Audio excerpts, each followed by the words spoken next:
Buenas tardes. Mi persona, Johan Giovanni Pasahuanca. En esta oportunidad les hablaré sobre el caso del escándalo de los cuellos blancos del Porto. Introducción. El escándalo de los cuellos blancos del Porto es un caso de corrupción política y judicial muy relevante y complejo en el Perú. Involucra una vasta red de jueces y fiscales y políticos que supuestamente estuvieron involucrados en tráfico de influencias, sobornos y otras actividades ilícitas.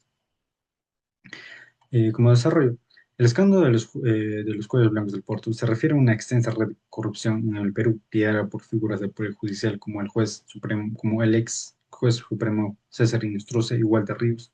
Este grupo manipulaba el sistema de justicia para su propio beneficio, usando el tráfico de influencias, sobornos y favores para controlar las sentencias y los nombramientos de otros jueces y fiscales. El caso salió a la luz en 2018, cuando una investigación periodística reveló miles de audios de interpretaciones telefónicas que exponían el funcionamiento de la red. En estas grabaciones se podía escuchar los implicados negociando fallos judiciales y coordinando accesos en el Poder Judicial. Un símbolo de los audios fue como revelaron la profundidad de la corrupción. Por ejemplo, en el famoso audio del hermanito, y nosotros demostró un trato de complicidad con la máxima autoridad de la Corte Suprema en ese momento, evidenciando que las relaciones personales prevalecían sobre la ley. También se revelaron comparaciones donde se disputaban favores con políticos de alto nivel, a lo que demostró que la red no solo operaba en el ámbito judicial, sino que también tenía nexos con la política nacional. También otro punto es tocar sobre Sócrates, de las leyes injustas y su obediencia. La filosofía de Sócrates sobre la ley y la justicia se ve más claramente en su juicio y posterior muerte. Él cree en la prima de la ley, incluso si esta parece injusta. En su juicio, se le dio la oportunidad de escapar de la prisión, pero él eligió aceptar su sentencia, argumentando que romper la ley, incluso una defectuosa, sería socavar el funcionamiento del mismo del Estado y del contrato social que protege a los ciudadanos. Su razonamiento era que los ciudadanos le deben lealtad a las leyes de su ciudad y que desobedecerlas sería como cometer una injusticia mayor contra el Estado, que cualquier injusticia en el Estado pudiera cometerse entre ellos. Eh, en el caso de los cuellos blancos, este principio sugiere que los funcionarios corruptos, al subvertir la ley para beneficio personal, cometieron una injusticia fundamental contra el Estado y sus ciudadanos, destrozando el tejido social y el orden moral.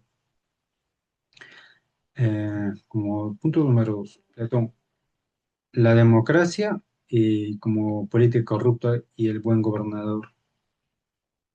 Platón, en su obra La República, era muy criticado con la democracia. Creía que era un sistema defectuoso que podía degenerar fácilmente una tiranía porque permitía que las masas sin educación y con intereses propios gobernaran.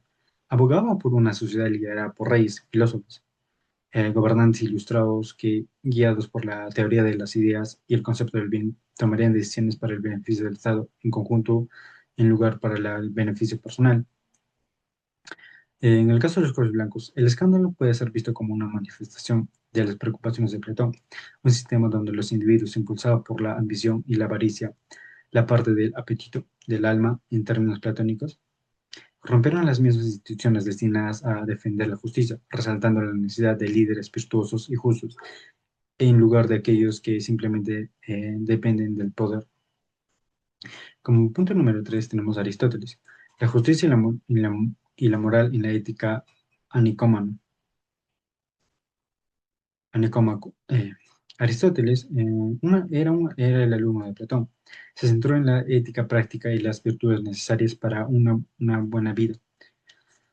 En la ética a Nicómaco distinguió entre diferentes tipos de justicia, incluida la justicia distributiva, la asignación justa de bienes y honores, y la justicia correctiva, la rectificación de los errores a través del sistema legal.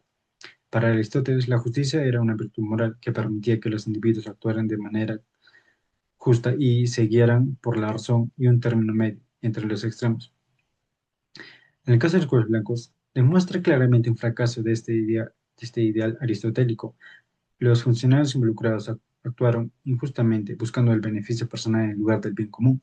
Sus acciones violaron los principios de la justicia distributiva, al asignar de manera injusta puestos y favores judiciales, y la justicia correctiva al manipular los resultados legales. socavando así el funcionamiento moral del Estado. Punto 4. Autores del contractualismo social. Hobbes, Locke y Rousseau sobre el Estado y la corrupción. Vamos con la idea de Locke, de Hobbes. En su obra Leviatán, Hobbes argumentó que es un estado de naturaleza, la vida, es sólido, pobre, desagradable, brutal y corta. Para escapar de estos, los individuos firmaron un contrato social, eh, cediendo algunas libertades o una oportunidad soberana a cambio de seguridad y orden. El poder del soberano es absoluto y es necesario para evitar que la sociedad caiga en el caos. Eh, Luke, en sus dos tratados sobre el gobierno, creía que los individuos tenían derechos naturales, la vida, la libertad y la propiedad. El contrato social fue creado para proteger estos derechos. El poder del gobierno no es absoluto, sino que es condicional a su capacidad para proteger los derechos de los ciudadanos. En el caso de los cuellos blancos, puede ser visto a través de una lenta, eh, de una lente lockeana, como un gobierno o por parte de él que ha violado su propósito y la confianza de sus ciudadanos, justificando así la protesta pública y la demanda de reformas o destitución.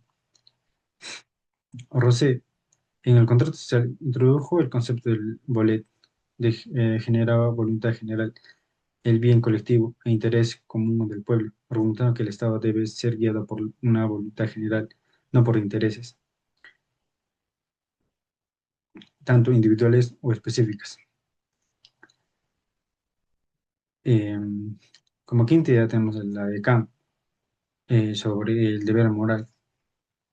La filosofía de Immanuel Kant se centra en la ética deontológica que enfatiza el deber moral y el imperio categórico. El imperio categórico tiene varias formulaciones, pero una de las más famosas es la idea de los debes actuar solo de acuerdo con aquella máxima que al mismo tiempo pueda querer que se convierta en una ley universal.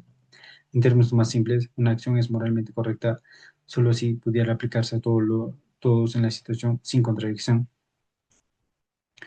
Como cierre, como conclusión, el escándalo de los cuellos blancos del Porto no es solo un caso de corrupción individual, sino una crisis sistemática que traicionó las ideas de la justicia de filósofos como Sócrates, Platón, Aristóteles, Kant y los contractualistas. La corrupción de los funcionarios públicos demuestra una violación del deber moral, la eh, perversión de la virtud y la ruptura del contrato social. Propuesta de solución filosófica. La solución al problema no radica únicamente en castigar a los culpables, sino en una reforma estructural basada en tres pilares: reforma institucional y transparencia, de Kant y Platón. Se propone crear un consejo judicial autónomo, integrado con personas de mérito y propiedad, para seleccionar a jueces y fiscales de forma objetiva, siguiendo el ideal platónico, el gobernante virtuoso. Esta reforma se complementaría con la digitalización y la autoridad del proceso judicial, asegurando que las acciones sean transparentes y verificables, en línea con el imperio categórico de Kant, que exige reglas universales y sin excepciones. Fortalecimiento de la educación cívica y la ética, de Aristóteles y Sócrates. En este pilar buscamos abordar la raíz moral del problema. Se protege integrar la ética y la filosofía en la educación para cultivar la virtud en los ciudadanos, siguiendo el pensamiento aristotélico y socrático.